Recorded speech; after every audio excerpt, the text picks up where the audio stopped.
Okay, so we're talking about electrical, which is my favorite subject. So hopefully you guys get as excited as I'm about to. So, what is electricity?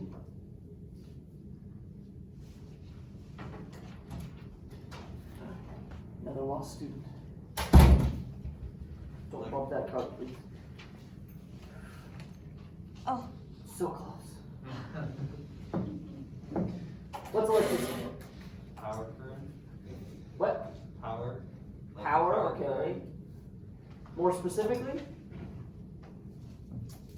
Electrons and all that. Yeah, electrons and all that.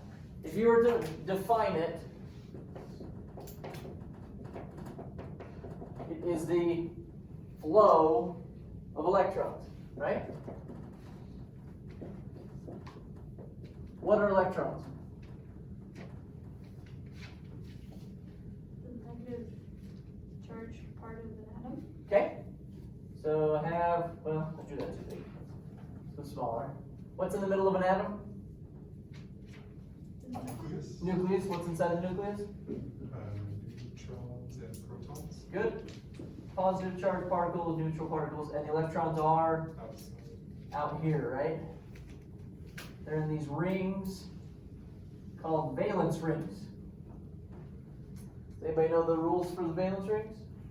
It was like 2, then 8, and then 8 again.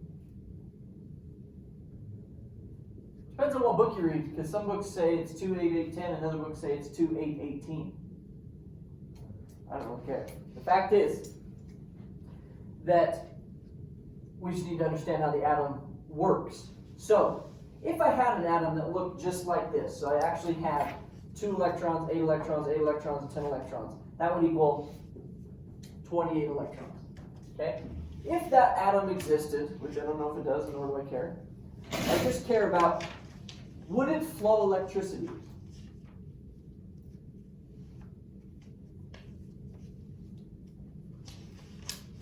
Any thoughts on that? In order to flow electricity, what would the atom have to do? Does it depend on the charge? It would have to take an electron and pass an electron, right? Because it's making it flow, correct? So with this material, whatever it is, would it do that? And why? This is a long time since physical science class, right? Okay, the atom's full. All the valence rings are full. So would it pass an electron? No, because there's no room. There's no reason it would do that. What would you call a material that does not pass an electron? Non-conductive. Called an insulator, right? So this is a great definition of an insulator. 28 electrons, it's full, it's not going to do anything else. Now, could it exist that there was like 4 more valence rings and it spread out the electrons more? Absolutely. I'm not saying that whatever material has 28 electrons, if it exists, couldn't do it. I'm just saying if it was set up like this, where the first 4 rings were completely filled, it's not going to pass an electron. Okay?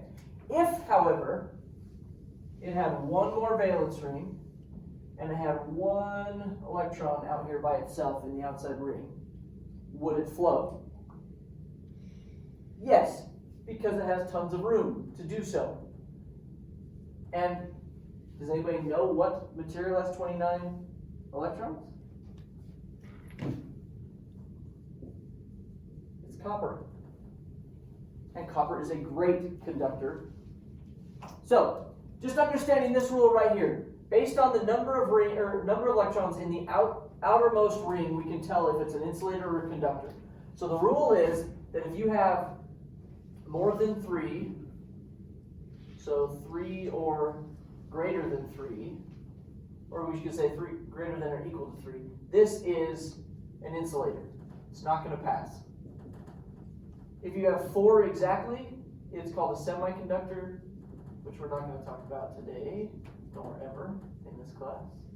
And if we are less than or equal to 3, it's a conductor. Okay? Physical science class. There it is. So copper's a great conductor, and if we looked under a microscope at, right, if we could actually see the atoms and the electrons, it might look something like this, right? I'd have copper atoms lined up, and they don't line up, but for our picture they do, right? They're all over the place and they're moving around, because that's what atoms do. But if I could see it, and if it was in a straight line, it would look like this. And they all have that one extra electron out here in their outer valence ring. And sitting on a table, that's what the wire would look like. It would just be. Okay? What would happen if I hooked up a negative charge to it? Would anything happen? What is a negative charge? More electrons than protons. Okay. Let's talk about where is this in the car? Where's these positive and negative charges coming from? The engine? No, the engine creates power. The generator. No, well, yes, kind of. Where's the main power source of my car?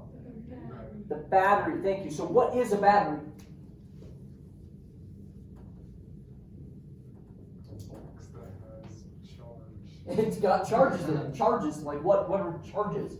So it has 6 divisions in it, but for our purposes, we're going to draw 2. 2 divisions. Okay? Half the battery is negative, half the battery is positive. When I say that the battery is negative on there, the negative side of the battery, what is that?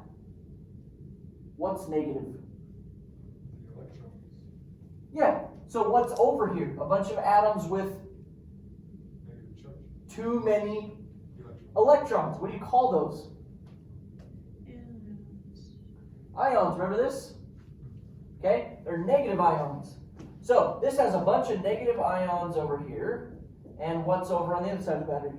A bunch of positive ions. Okay, and what created these ions is a chemical reaction, which we're not going to get into, but your battery did a chemical reaction between sulfuric acid and water and lead, and it made these ions. Okay, so what I'm saying is if I took that wire and hooked it directly up to the negative side of the battery, which is a source of negative electrons, negative ions, what would the wire do?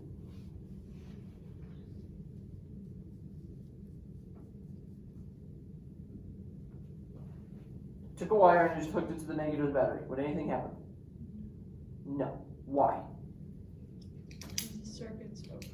Good, there's no complete circuit. Okay? What is the battery, if it was a person, what does it say to the wire?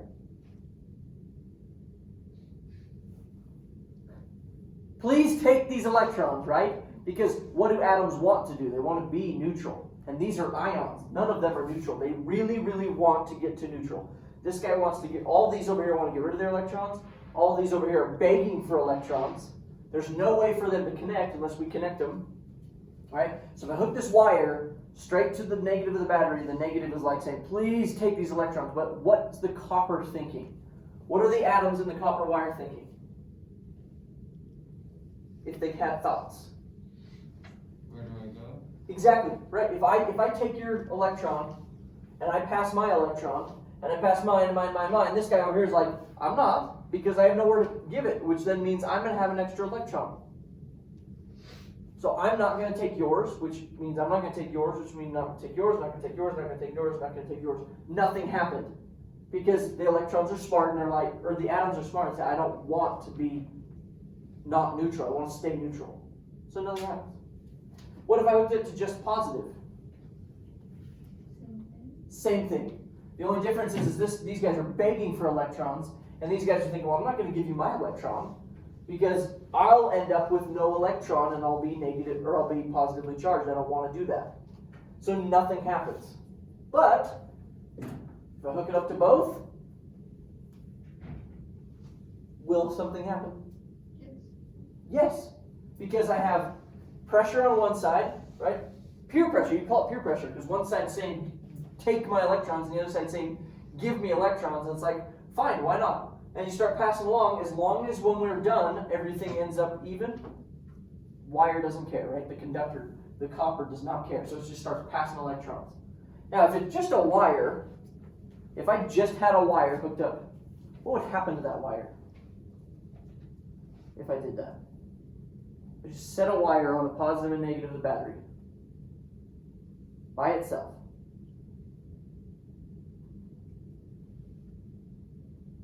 I'm surprised you don't know this. You guys should play around more with your. Would it be hot? Like it would shock you. No, it wouldn't shock you. Someone said heat. It would get very hot. So hot that it would melt. Why would it melt? Wouldn't know where to go. Is there anything to slow it down? It's like as soon as it gave, like the battery was like, you gave me permission, bam, it's going to start passing electrons as fast and as quickly, I mean just as much as it can all at once. And what's going to happen is it's going to break the connection. It's too much. You can't handle that. There was nothing to slow it down. It's like you gave us a pathway and we're taking it. Imagine going on a mission for 2 years to a place that had nobody of the opposite gender. Nobody of the opposite, like you haven't seen them. Nobody that you're attracted to, you haven't seen them in 2 years. Wouldn't that be weird? And then I bring you back and I say, congratulations, you finished your mission. There's a whole bunch of people that you might be attracted to in the other room. What would happen? Imagine if there was like 200 of you in here, not just 9. What would happen if I did that? Oh, we'll go right up to the Everyone's going to go run through that door, and the door might not last, right? The door might get broken off because I didn't stop you. I told you there was something over there. Or imagine you don't have to do attraction. You could do like a different type of attraction. You could do food. What if you haven't eaten in 12 days? I don't know. How long can you survive without food? I don't know. Either way, 12 days no food, and I tell you there's a buffet outside. Like, what's going to happen? 200 of you in this room. Again, same thing. You're going to rush through the door. I didn't regulate it in any way, so the door might not even last, right? It's going to get ripped off. If there was a window, you'd be jumping through the window. So that's what happens with electricity, right? You created, like, there's definite attraction between one side. Like, this side wants to get over here. It wants to become neutral. So if I give it a pathway, it's going to do it, and it's going to do it so fast that it's going to break down the door, right? It's going to just break the wire. So if I want to slow things down, you have to create an actual circuit, right? If I put my battery with a wire with a bulb in it, right? What's the bulb going to do? It's going to light up. Is it going to slow things down? Yes. The bulb will slow things down. It's like me putting a check station and a bouncer at the door and make you pay to get through to get to the buffet. Right? It slowed everything down. And not only did it slow everything down, but then I got something out of it. And in this case, we get heat and we get light. If I put a motor in there, we get spinning motion. But either way, whatever I put in there, it slows down the electrical circuit, and then it works, right? It's not going to break on me. This is electricity. This is what we're doing, right? We're taking the power source, we're taking these ions that want to go somewhere, and we're giving it a conductor, but then we're slowing things down with something, a light, a motor, a solenoid, whatever it is. Okay? How long did that take me? 15 minutes to teach you your physical science class from 8th grade. Okay? So, hopefully that was good enough. Now, the reason we're talking about this is to get to 2 laws. First law. Hopefully you remember what it is. Electromagnetism. What is it?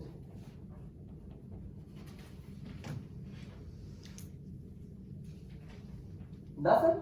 Really? Okay. Electromagnetism says that if I have a conductor with electricity flowing through it, there will be a magnetic field created around that wire. Or to put it in simple terms, I can make magnets using electricity, right, with current flow. I can also do the opposite, called induction. And I can take a wire, move a magnet by it, right? Move this and create electricity in the wire. I can make electrons move. These 2 rules right here govern everything that we're going to learn about. It governs all electricity. So when we start talking about starter motors, It's because of electromagnetism and induction that we can get a motor to do anything. We talk about solenoids, when we talk about charging systems, right? These are the rules that we need. Got it? All right, let's dive into our first one. So, remember when we did the whole, what happens when I turn the key? And we talked about all the engine parts moving? Well, what happened when we did the key electrically? Let's talk about that. So you put your key inside this piece called a lock cylinder. Right? It's just the thing that unlocks it so you can turn on the car. Behind the lock cylinder, you have your ignition switch. And it is a literal switch. It's like me going over and flipping on the light switch, except for you do it with a key. So, on the inside you have a wire from the battery. I'll just put a plus there so we know it's from the battery. And on the inside you have multiple other wires leaving this thing. One going to the fuel pump, one going to the ignition system for the spark, one going to the starter motor, all that kind of stuff. So specifically we're going to talk about that starter one. So when I turn the key, I'm literally connecting these wires to power. And this wire goes down all the way, well actually there's some things in between. So we're not going to worry about those. You guys know that you can't start when you're not in park or neutral. Right? You can't start when you're in gear. So there's a switch in here that's called a park neutral safety switch. If you have a manual, you can't start unless your clutch is pushed in. It's a clutch safety switch. So there's some other things that are in here, but ultimately, when you turn the ignition switch, you're giving power from the battery to this piece called the solenoid. Okay? That solenoid is right there. This little piece on the top. The connection I'm talking about is right there. This little wire connection, that's what we're feeding. So we're sending power from our ignition switch into this. On the inside of the solenoid, guess what it is? It's a coil of wire. Now, back to this rule. Electromagnetism. The magnet that's formed around a normal wire, tiny. But if I take the wire and I coil it, and I stick some iron in there, guess how big the magnetic field becomes? Very big. Okay? That's the point of a coil. So we just put a coil of wire in here. When I turn on this coil of wire, and it's just going to go to ground. That's the symbol for ground. So this is a complete circuit now. So when I turn this thing on, all it did was turn it into a magnet. And on the inside is a piece that is going to move when I turn the magnet on. It's going to get attracted to one side. So here's the solenoid taken off. Here's the piece I'm talking about. See how it moves? So when I turn, if I were able to give this power and ground, this thing would just shoot over. That's it. Just pop over. When I turn it off, a spring's going to take it back. The spring's been taken out of this. So pop over, shut off the key, pops back. That's all you're doing when you start the car. Now there's two purposes for this. The first purpose is to send power into the starter motor, which is mounted on the bottom, right? This is the starter motor. So the first purpose of this thing moving over is to connect another set of connections. So your battery has, and you've all seen it, the large red battery cable. If you follow it, it goes right there to the starter motor, right into the solenoid. And it goes inside and it stops. Okay, so this connection right here, it goes in here and it just stops. It's just sitting there. And then there's another one right here that also is inside and just stops, but it leads down into the starter motor.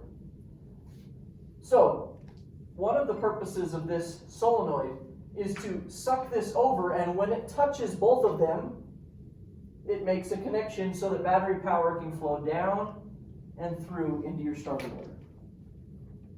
Isn't that cool? So the solenoid's like a fancy switch. It just turns on. And why do I need a fancy switch?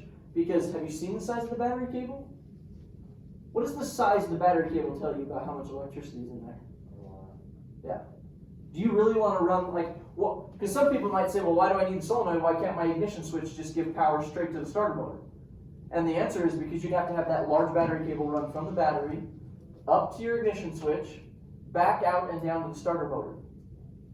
Do you think it's easy to run something that big through your dashboard and up to your steering wheel where your switch is, and then back? And the answer is no, right? So we don't want a large wire carrying lots and lots of electrons going all the way to the dash and back. I'd rather just run it this short distance from here to here, and I'll use a smaller circuit to control it. That's what your solenoid is going to be doing. Now, when I get inside, it's getting fed to a piece that looks like this, called a brush. And there's another brush on the other side, and it is grounded. Okay? And then on here is some copper wiring, all feeding into a bunch of coils. Let's figure out how that works. So here's just what I'm drawing. Take a look in there. Alright? So I have that solenoid, that little wire connector, that connection is coming down in, and it's hooking to these little brushes you can barely see. I'll pass this around so you can look in there. And they're rubbing on these copper bars, which is why I drew right there. And those copper bars are all connected to a bunch of wiring in here, and all of this is iron surrounding the coils, okay? So pretty much I just created a very big set of coils. And then the other brush is down here, and it's just touching the metal of the housing. Okay? So pass this around. That should help us understand what's going on. So what I'm going to do on the board is I'm going to take this image, and I'm going to flip it so we're looking at an end view. So here is my copper bars, and I'm not going to, there's like 20 on there, we're only going to do 4. 4 copper bars like this. So I just took this and flipped it over. Here is the brush from the power. Here is the brush from the ground. You with me? And all the coils are behind this, right? Like this. So the only thing we're missing is inside that housing, if you look really close, on the edges where it's cut away, you can see some black pieces, which are permanent magnets. So you have north and south. So what we're saying is around this coil, I have, and I'll just draw it like the ones we play with, right? The north and south poles. That's what I've done. I've surrounded this coil of wire with a magnet that's permanently south and north poles. So now we just use our rules. We said that when I run power through a wire, I create a magnet. And when it's a coil, the magnet's big. So when this solenoid comes over and makes connection and sends power down through to this brush, we now have power and ground running through this coil of wire. You with me still? This is a lot to take in, I understand that. So that means that there is a magnetic field now created from that coil. The positive side of that magnetic field will create a north pole, and the negative side will create a south pole. So now I have an electromagnetic north and south inside of a permanent north and south. What's going to happen? If I have 2 norths next to each other and 2 souths next to each other, they're going to repel. And the only place for this thing to go is rotational. So this north's going to push this over, this south's going to push that over, and we're going to get it to rotate. Now here's the cool part. As soon as it rotates far enough, these 2 copper bars will no longer be in contact with the brushes, but the next 2 will, which then will make another north-north, south-south condition, which will make it rotate again. And that'll just keep happening, and we get rotation. This is how all motors work. It's not genius. And in there's more than just these 2, 4. There's like 20 of these. So that means it's like consistently making these north and south poles and repelling and creating a rotation. And it's big. So we're going to get a lot of torque out of that. That starter motor is going to turn over a V8 engine. That's from a V8. So it's got a lot of power behind it. But that's how all motors work. Your ceiling fan, your dishwasher, anything that rotates like that is a motor using electromagnetism to repel north and south poles. Isn't that cool? It's exciting stuff. So, why are we talking about this? You're not in electrical class. Are you ever going to take apart a starter motor? Probably not. But, have you ever had problems with your car not starting? Now let's talk about what issues we're going to run into. Before we do that, did you all see now the gear was right there? So the whole point of this was to turn the gear, which the gear is going to turn our flywheel, and that starts the discussion we had a couple weeks ago. Flywheel turns the crankshaft moves the pistons up and down, that whole thing. So, one more thing before we leave this alone. The other purpose of this thing moving over is also to kick this gear out. Because the flywheel's sitting here, the gear's over here, I need that gear to pop over to engage the flywheel. So the solenoid's also going to grab onto this, and it's going to pop that gear over for me. So when you turn the key, how many of you experienced this? You go outside, you turn the key, and all you hear is click, click, click, no start. What's the click that you're hearing? Is that the solenoid? It's the solenoid. Right? It's that thing, it's kicking over. Are you here? It's a little louder because that gear is attached to it, and you're hearing the gear kind of like pop out and touch it, but it's not doing anything. So why? What could have gone wrong? Losing connection. Losing connection? Sure. Where? Number one place? Battery. Battery, right there. Yeah. So if this thing is loose, if the cable is loose on your terminal, or it's got corrosion and all that stuff built up on there, this is your most common issue right here, is the bad connection.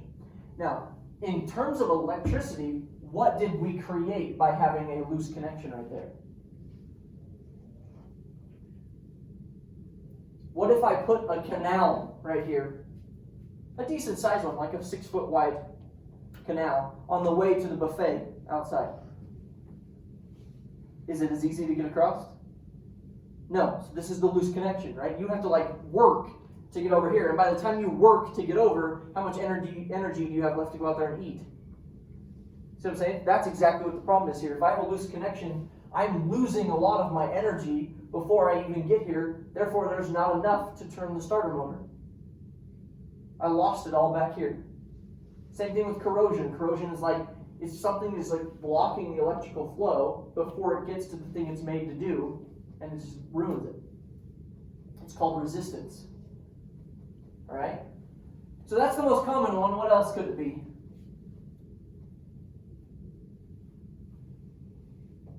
What else could cause a click when I turn the key? Dead battery. Right? So first most common thing is connection. Second most common one, dead battery. But why is it working on the solenoid? Doesn't take that much? Yeah, this does not take very much energy. But how much energy does it take to turn over a V8 engine? Yeah, so you have enough energy to move this, but you don't have enough energy to rotate the engine. That's what you're dealing with. Now you could get to the point where you turn the key and you hear nothing, which now means there's not enough energy even for this. Right? It's dead. Yes. So then the old hand cranks, you used to have to crank your car over. Is That would be, that this didn't took exist. that- This took the place of you. Yeah. Right? This is rotating the engine for me now. Okay. Yep.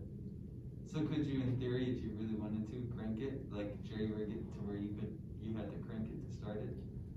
It would be very difficult. But there is a way, like on a manual, what can you do? Push it in a hill. You can push it and pop it into gear, which is doing what?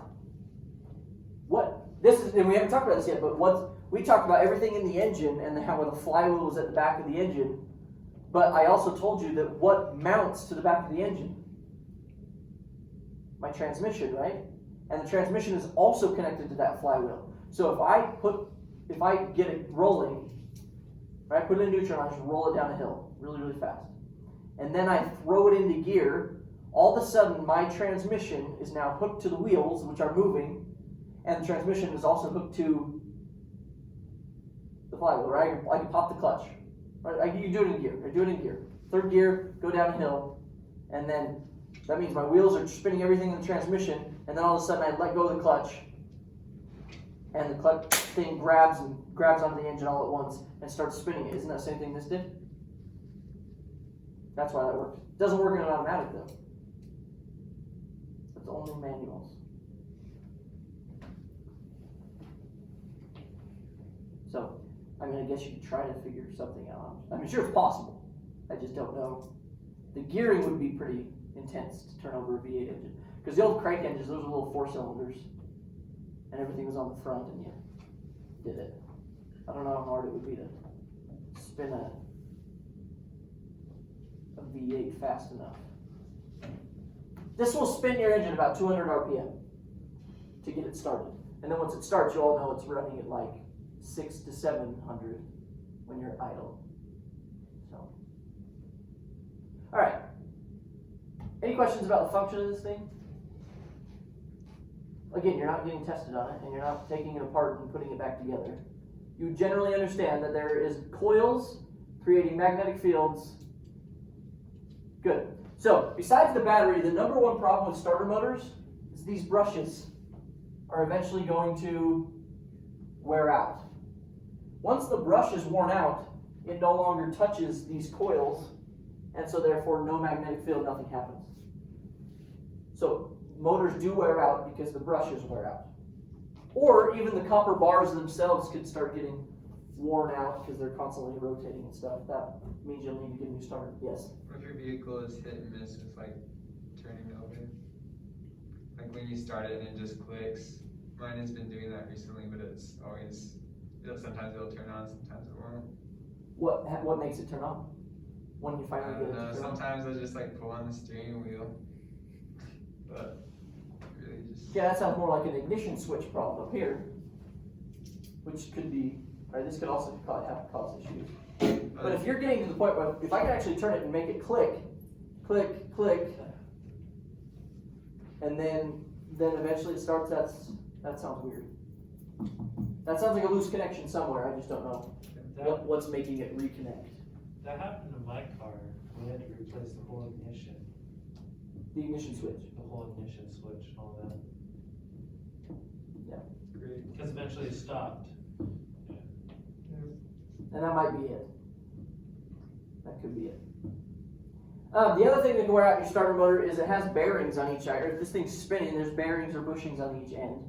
And those can eventually wear out. So instead of this thing spinning nice and round, it starts to get like this. That's a little over exaggerated, but if it does, it could wedge itself so tight that it can't rotate anymore. That would also cause it to not work. But I'm going to tell you right now, starter motors do not go bad that often. More likely than not, you're dealing with a loose connection problem, corrosion, or a dead battery. And the dead battery, you usually know it's a dead battery because you caused it. Batteries usually don't just die. You left something on. Right? And you should be getting like 7 years out of your batteries. If you're not getting 6, 7 years out of your batteries, then you're not being very nice to your batteries. Yes?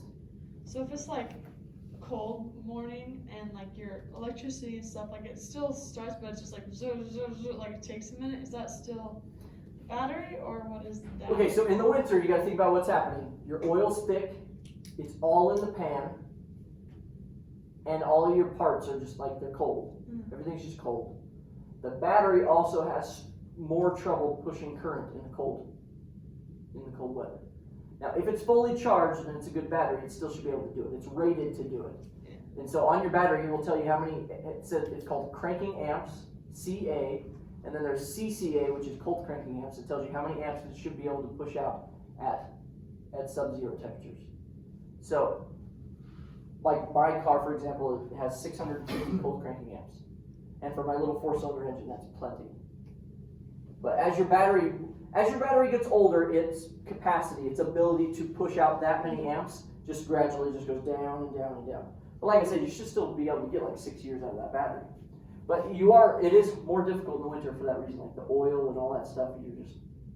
So I wouldn't worry too much if it's struggling just a little bit, but I mean, if it's cranking for like 5 seconds before it actually starts, It's like only when it's like negative degrees. And then it's like normally like, it's like, and then it goes. Mhm. Yeah, so. Well, Like just get a new battery when it's. Well, I'd get it doesn't start, tested. Or get it tested or. I think it's just, the school loves to do those kinds of tests, by the way. So their electrical class, they do a full in-depth test using some pretty high-tech stuff. And they can tell you how good your charging system is, how good your battery is, how good your starter is, all in one test without taking anything apart, which is cool. So I recommend getting that done, especially if you're worried about it dying on you in the winter, so you don't want to be stranded somewhere.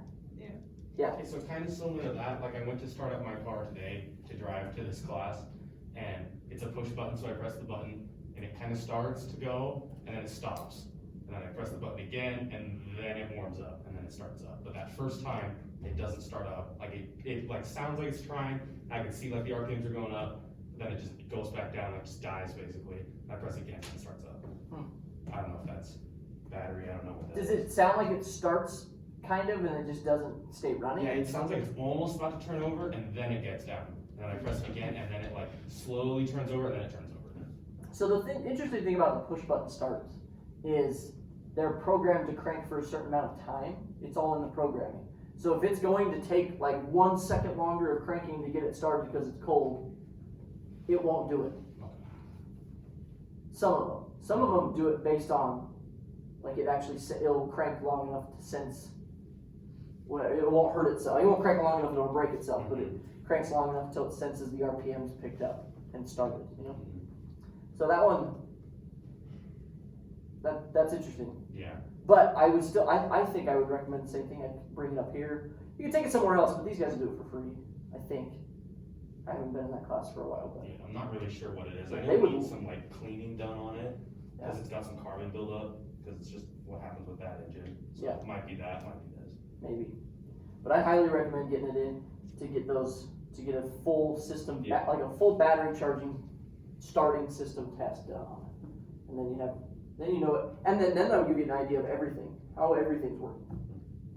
So, but batteries they do die over time, right? They have that chemical reaction going on the inside making these ions, but eventually the chemical reaction is not as productive as it was before, right? It kind of like say it loses its steam over time, so then it doesn't create as many ions, and if it doesn't have as many ions, it can't push as many electrons, and therefore we don't have as much power as we used to. But that's the test. That test will show you how good it is. All right, so I think we've covered quite a bit as far as issues that we're going to run into. But I'm telling you, this is your number one issue. Check your connections. I just had one the other day. The guy was like, "Oh yeah, it didn't start," and I just twisted the battery cable and it started right up. And I said, "You might want to tighten that up."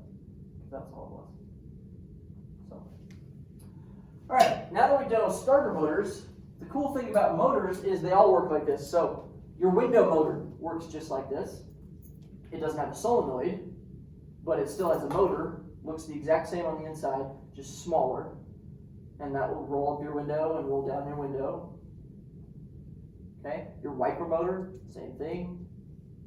Anything that's a motor is going to work just like this. Your fuel pump is also a motor. And your fuel pump creates a suction as it spins and pushes the fuel up to your engine. Same problems too. What will wear out in a fuel pump? The brushes. What also could wear out? The little bushings on the end. So if you ever have one of those days where your car just like dies and it won't start again, it's cranking perfectly but it just doesn't start, your fuel pump could be bad. And one of the things you can try is you can go underneath the car and smack the bottom of the gas tank, because the fuel pump sits like right against the base of the gas tank. So if you smack the bottom of the gas tank, if it happened to be the bushings that were the problem, it'll jar them loose and cause it to start again. You can only do that so many times before it's like stuck permanently, but it'll at least get you unstuck from somewhere. Yeah. So I do have a question about that. So like, me and my wife's our first car, we still have it, we drive it. But when we fill it up with gas, it only happens when we fill it up with gasoline. It won't start when we try to start the car after filling it up. And then we'll have to, turn it back on and pump the gas. What car is it? It's a Volkswagen Jetta, How old? 06. 06 Volkswagen Jetta. You put new gas in it and it doesn't start. But it starts any other time. No, when you put gasoline in it, you turn over the key, right, to turn it on. It won't start, so then you turn it off. You turn the key again and you pump the gas and then it'll start. But it never has a problem any other time. Yeah. So the next morning it starts right up. And the next morning and the next morning and the next Yep. morning. Only after you fill up on gas. Yep. Never heard that in my life. I have no idea. That's weird. Sure It'd is. be the one I'd love to look at because that's interesting. I don't know. Still got it. Alrighty. Oh, here's the other thing. Now that we know how solenoids work, solenoids are just coils that move something, right? Door locks are solenoids. When you hit the door lock button and it just pops up, it's a solenoid, right? Pop. And then you reverse the direction and it pulls it back down. So now you know how door locks work too. And fuel injectors are solenoids. So when every time they spray, it's just a solenoid lifting up, allowing the fuel to spray and then blocking it. Allowing it to spray, blocking it. Allowing it to spray, blocking it. Just over and over again. Rapid fire. Cool, right? All that stuff. So the last one we need to talk about is your charging system. The charging system is still going to work very similar. It's going to have coils. The only difference is I'm not going to use electricity to turn something. I'm going to use something already turning to create electricity. So it's induction, like we talked about. Let's see if I can find this good animation real quick. It's right here.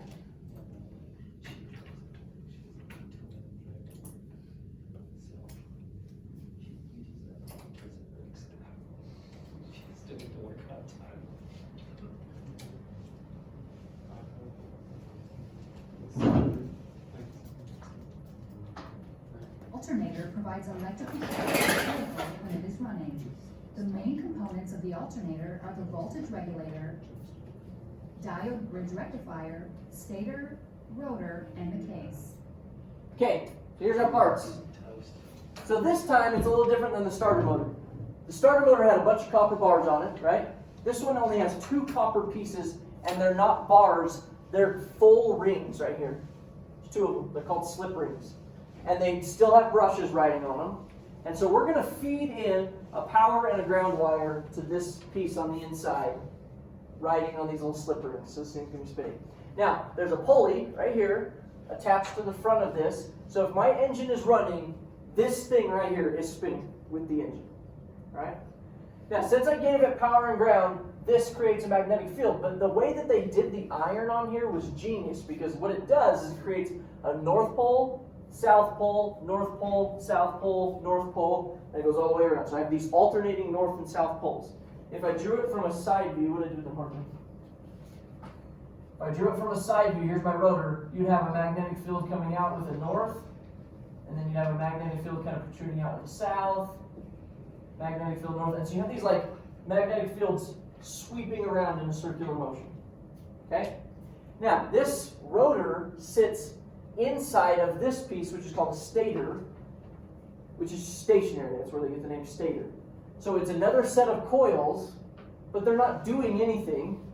But since I have magnetic fields moving through the coils, what am I creating?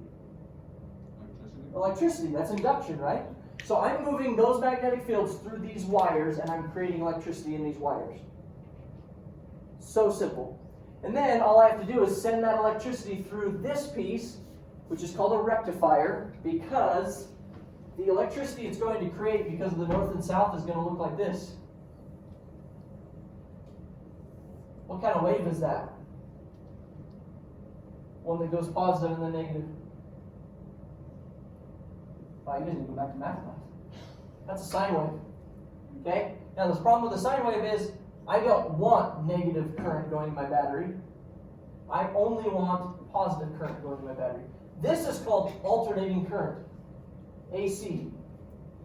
So your generator, your alternator makes AC, but I need to take it and I need to turn it into DC, which is a straight line, right? One direction. So that's the point of this piece up here. This is called a rectifier, bridge, and it will take my alternating current and cut it in half and only send direct current to my battery. Okay? So, let's watch the rest of the animation. The rotor is made up of 2 pole pieces with interlacing fingers and a core of field windings. When current is flowing through the windings, the rotor becomes a rotating electromagnet that induces voltage into the stator winding. As it rotates, the strength of the rotor's magnetic field depends on the amount of current flowing through windings. Pause it real quick. Have you guys heard of three-phase? In terms of electricity, they talk about three-phase. Well, three-phase is what they send to your house, right? The generators down at the electrical plant, they create electricity in three-phase. This also creates three-phase electricity. Notice there's 3 sine waves right there. There's not just one. That's because there's 3 sets of coil windings in here. So the north and south poles are passing by 3 sets, all in a different time period. So it's creating this sine wave, and all of a sudden it's creating another sine wave, and all of a sudden it's creating another. And so you get this overlap looking piece like this. The reason they do that is because when I end up cutting this off and turning it into DC, I don't want this gap. But if I had 2 more windings, I won't. Does that make sense? Right? It like smooths everything out. So, and they're going to show that here in a second. They'll show where it gets cut off and how it's just like a bunch of little peaks that almost like zoomed in looks just like a straight line. Or sorry, zoomed out, I should say. It looks like a straight line. This current is controlled by the voltage regulator. If the vehicle demands a higher voltage, more current is allowed through the rotor windings by the voltage regulator. Current flow through the rotating rotor is made possible by a set of slip rings and brushes. The stator consists of 3 wire windings surrounded by a stator frame. When voltage is induced into the stator, it needs to be converted from AC voltage to DC voltage in order to be useful to the vehicle. The rectifier converts the AC voltage to DC voltage by means of a special arrangement of diodes, which allow current flow in only one direction. After the current has been converted, it flows from the alternator to charge the battery and to power the electrical components of the vehicle. The This is what we're alternator getting. usually produces a slightly higher voltage Getting the than top. normal battery voltage. When a diode or multiple diodes fail, the rectifier is unable to completely convert AC voltage to DC voltage. This results in a lower DC output voltage from the alternator that may be insufficient to charge the battery. Low voltage can cause electrical devices on the car to malfunction and make Okay. So, has anybody ever dealt with a bad alternator before? No? You're lucky. What would happen if you had a bad alternator? What would you experience with it? Battery would charge back up with it. Okay? So what would happen to you? Gosh. So, you have to fix the alternator. Yes.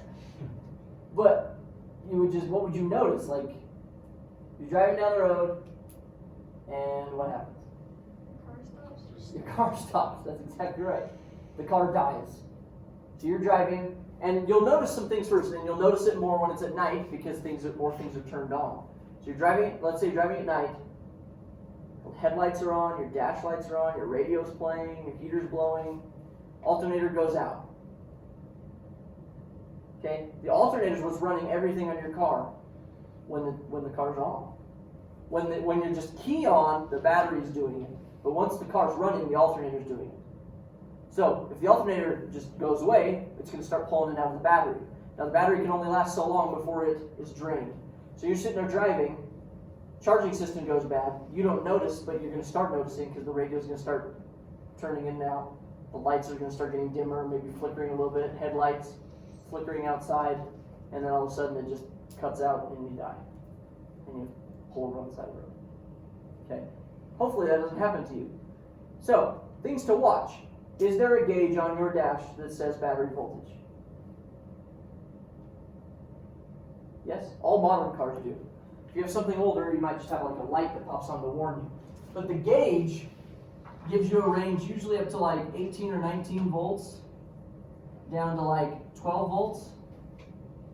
when your car's running, you should be right here at around 14 volts.